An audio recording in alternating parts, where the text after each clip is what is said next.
Hello guys, bersama saya lagi dalam Alright Nopot Channel. Gempak dan panas sahabat-sahabat semua. Hari ini Lokman marah betul ya, sehingga beliau membalun kau-kau ya, walauntit ya, yang sangat-sangat hipokrit ya. Apabila ini berlaku kepada parti orang lain ya, mereka begitu sibuk ya campur tangan, tapi apabila berlaku dengan partinya sendiri, mereka pula gigit jari, mendiamkan diri sahabat semua. Inilah namanya sikap-sikap hipokrit yang hanya untuk menyemai kebencian, menyemai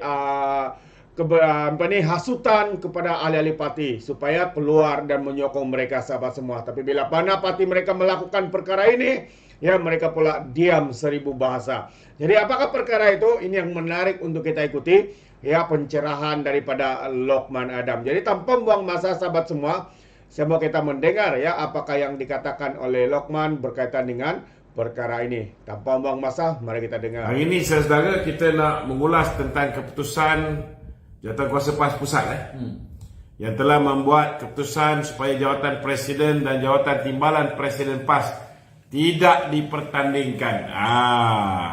Tiba-tiba hari ini semua walaun tuan-tuan menutup mulut, membisukan diri mereka. Sedangkan sebelum ini, bila mana Perhimpunan Agung UMNO dan Perhimpunan Agung HAS memutuskan supaya jawatan Presiden dan timbalan Presiden tidak dipertandingkan, bukan main lagi. Mereka mengatakan UMNO tidak demokratik dan sebagainya. Padahal, saudara, kita nak memutuskan sama ada pertandingan jawatan Presiden ataupun tidak ini, kita bawa ke Perhimpunan Agung UMNO, undi angkat tangan, siap dengan standing ovation. Lebih 95% perwakilan yang hadir menyokong supaya jawatan Presiden dan timbalan Presiden tidak dipertandingkan. Kerana kita tahu, kalau diadakan pertandingan jawatan Presiden dan timbalan, bagaimana Perikatan Nasional merasuah pengundi-pengundi. Mereka akan gunakan duit hasil daripada rompakan jana wibawa dan hasil daripada duit judi yang mereka dapat, tuan-tuan, dengan meningkatkan jumlah judi cabutan khas daripada 8 cabutan kepada 22 cabutan. Duit yang sama akan digunakan untuk membeli jawatan Presiden UMNO. Itu sebab 140 ketua UMNO bahagian mencadangkan supaya jawatan Presiden dan timbalan tidak dipertandingkan, dan ianya dijadikan usul selaras dengan usul ucapan dasar Presiden, dimasukkan oleh perwakilan, dicadangkan oleh jurucakap daripada Negeri Sembilan, dan disambut cadangan tersebut oleh lebih daripada 95% para perwakilan yang hadir, dan akhirnya jawatan Presiden dan timbalan tidak dipertandingkan. Tetapi tuan-tuan, yang peliknya, PAS buat keputusan ni hanya Jawatankuasa PAS Pusat. Tak ada pun walaupun nak bising, nak kata PAS tak demokratik dan sebagainya. Inilah dia realitinya PAS ni, saudara.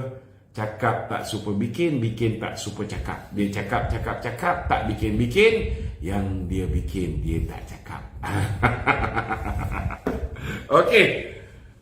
Malam ni saya yakin ramai yang tak sabar, tuan-tuan, nak mengulas banyak isu-isu.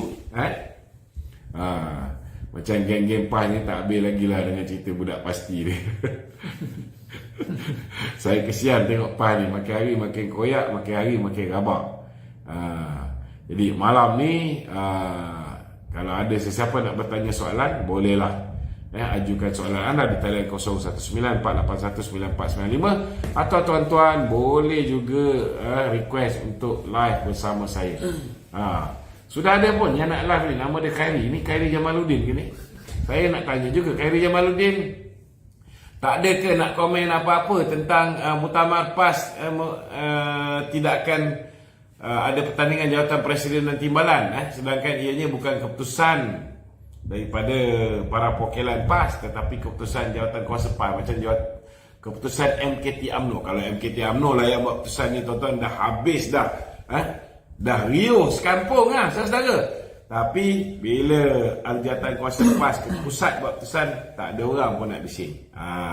Silakan Khairi. Assalamualaikum, Dato'. Waalaikumsalam. Ni Khairi Jamaluddin ke? Saya Itulah nama pula hampir.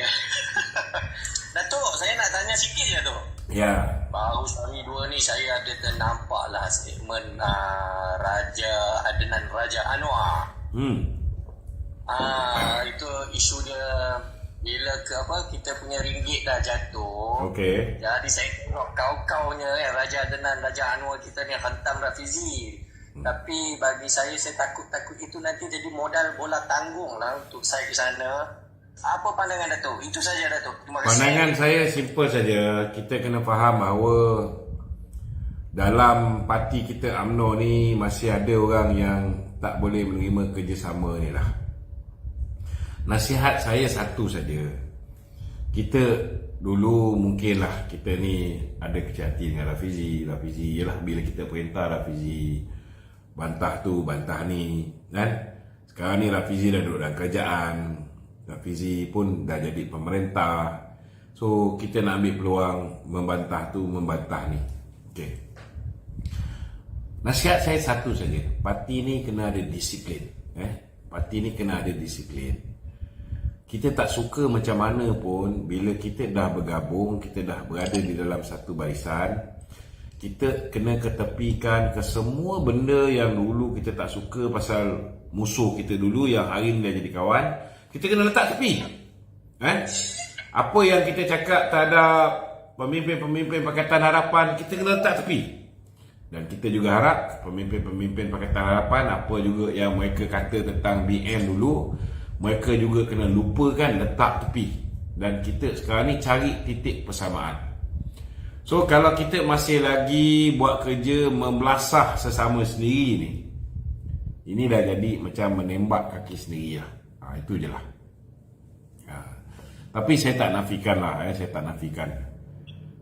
Nak buat semua orang puas hati dengan setiap keputusan parti susah. Sama juga di dalam MKT UMNO ada juga yang membuat kenyataan-kenyataan yang saya pun tak berapa senang. Kita tengah usaha untuk pastikan ahli kita boleh terima kerjasama ni. Tetapi ada juga di antara kita yang bak kata orang tu membakar semangat untuk menentang sesama sendiri. Yang ini perlu dibetulkan lah nampak raya ni.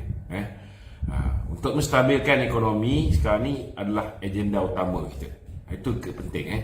Bukan mudah kita bagi peluang kepada kerajaan perpaduan bekerja. Kita kena bagi peluang kepada kerajaan perpaduan ni supaya mereka bekerja. Dan jangan kita pula yang jadi kerengga. Macam jadi kata kan. Mereka banyak benda mereka tak boleh buat sebab ada banyak kerengga.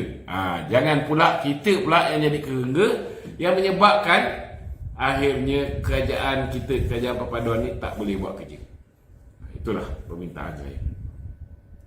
Okey Khairi, terima kasih. Zaim. Silakan Zaim. Ada. Ya Zaim. Assalamualaikum. Zaim. Tak ada soalan studio. Okey, soalan studio. Silakan. Okey tu. Kita dengar hari ni punya berita mungkin muktamar PAS jawatan presiden dan timbalan presiden tidak akan bertandingkan. Adakah ini bermakna dalam PAS tu ada perpecahan ke atau ada duri dalam daging dalam PAS itu? Jawatan tidak dipertandingkan. Sorry. Ya Zaim, silakan. Saya pergi kencing tadi. Okey Zaim, silakan tanya.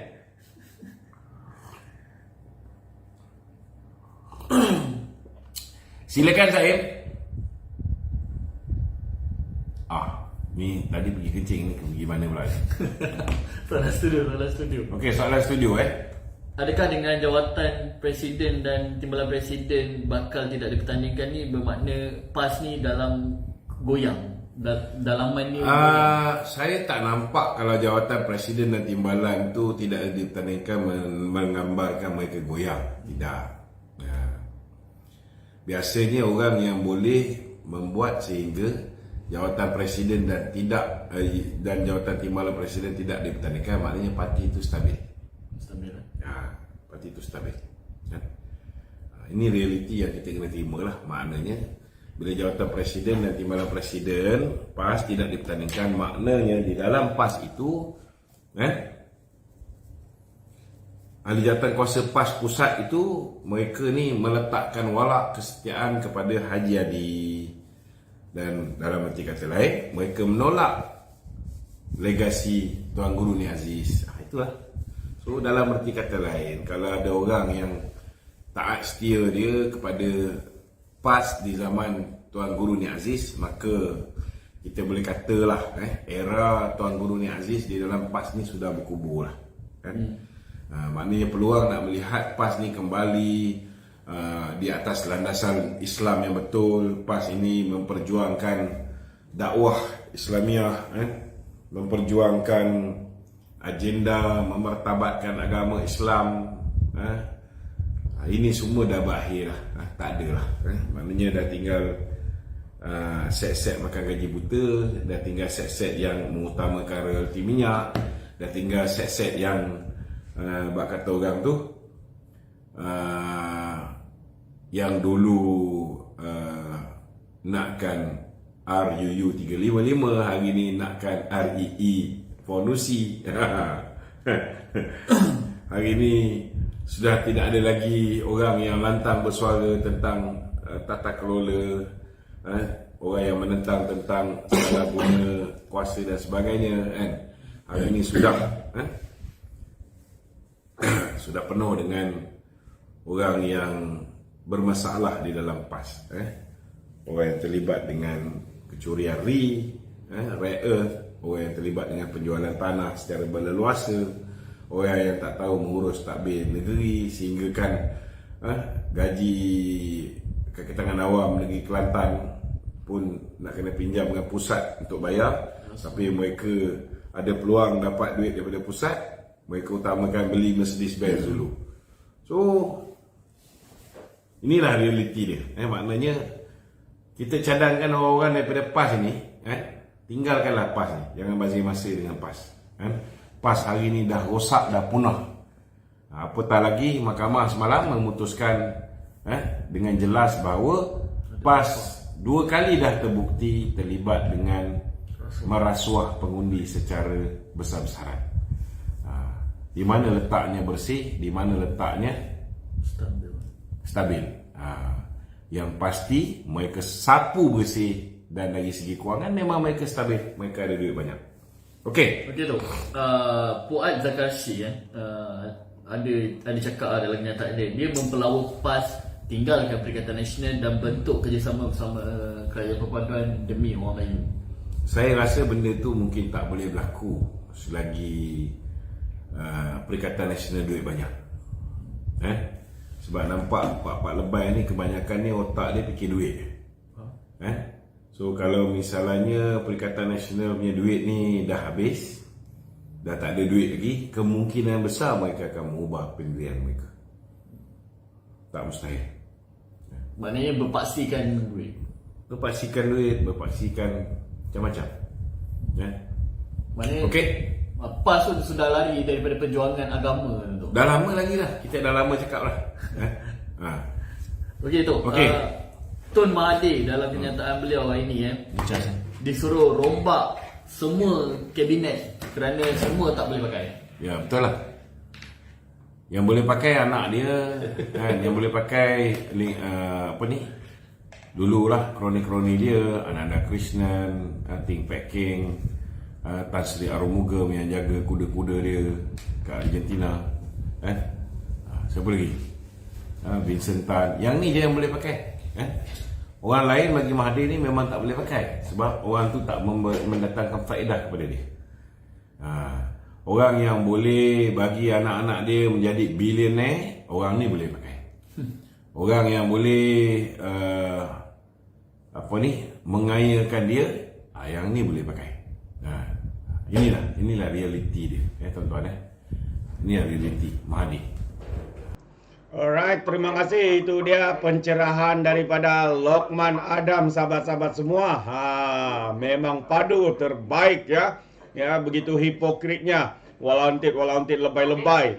Ya, apabila mereka sendiri tidak mempertandingkan jawatan presiden dan juga timbalannya, ya, mereka mendiamkan diri. Tapi bila mana pula UMNO tidak mempertandingkan, mereka riuh sekampung, bising, ya.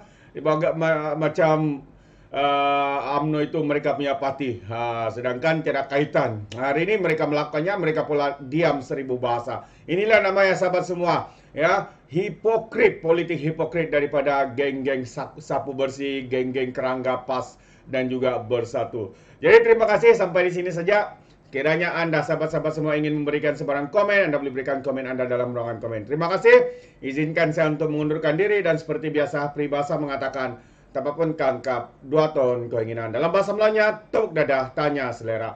Sekian saja daripada Alright Napa Channel. Kita berjumpa lagi. Bye-bye.